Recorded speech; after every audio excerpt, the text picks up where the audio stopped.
It was a fantastic day of football yesterday, with first round of 16 matches proving absorbing for very different reasons. Hands up if you rue Arsenal's decision to be sensible and not bankrupt the club in signing Kylian Mbappe. Yeah, me too when you see displays like that. Griezmann as well. We went to Mbappe's house and couldn't persuade him to move to Arsenal, allegedly for the price of a signing on fee to his parents. Anyway, when the fee reached £165 million, the sensible board kicked in and we kicked onto Alexander Lacazette. Less forgivable is not landing Antoine Griezmann when he had him ready and waiting. But we had Yaya Sanogo, so why bother with a trifling French striker who had scored at the top level? We'll leave that sentence there because it highlights the difference between the two. Although fair play to Yaya, he's a hero at Toulouse for scoring 9 goals this season, including 1 in their relegation playoff win. France were certainly better than in the group, but with the defensive weakness which is de rigueur this World Cup when good sides meet, with their first team on the pitch, I hasten to add. Argentina were exposed as the one-man team we all knew they really were, although fair play to Di Maria for scoring a cracking goal.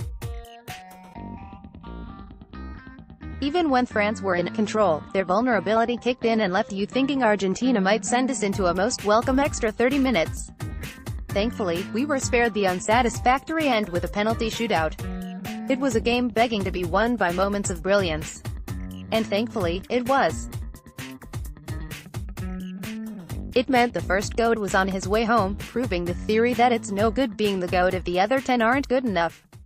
What a carry-on. Lionel Messi gave an interesting interview post-match. Given the emotion of the occasion, he was forthcoming about why the Albiceleste lost. Hacemos nuestro mejor esfuerzo, pero nos faltaba la pelota final. No me gusta culpar a una persona, pero fue la culpa de nosotros el que perdimos.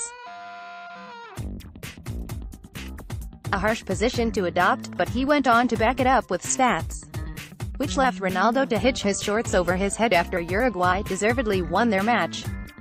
2 outstanding goals from Cavani proved the difference, even if felt that he didn't really know where his header for the first was going. Uruguay were excellent and their win sets up an intriguing quarterfinal with France.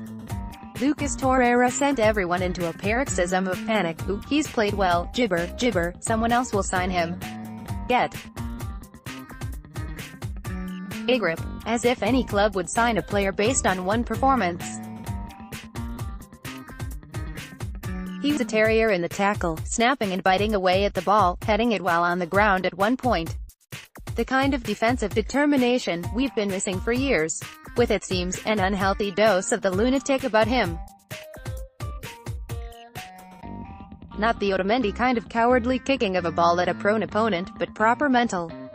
Those of a certain age will remember Sir Bob Wilson diving headfirst at a forward's feet. It was that kind of admirable lunacy and welcome to see.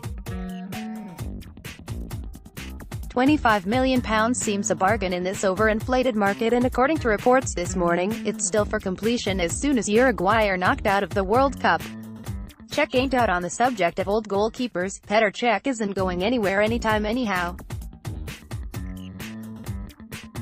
The current number 1 is ready to stay and fight for his place. My contract with Arsenal still has a year to run.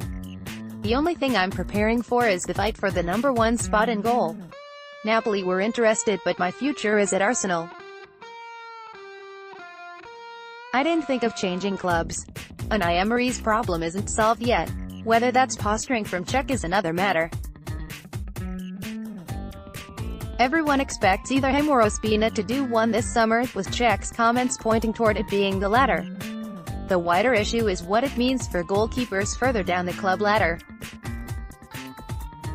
A couple of younger keepers were released, but Messi and Martinez are the players I'm immediately thinking of. They are of a similar age and it's crowded at academy level with Iliev and Virginia. Messi was recalled when injuries hit at Arsenal. Perhaps it was easier, I don't know, but did well at Luton while he was there, by all accounts. Till tomorrow.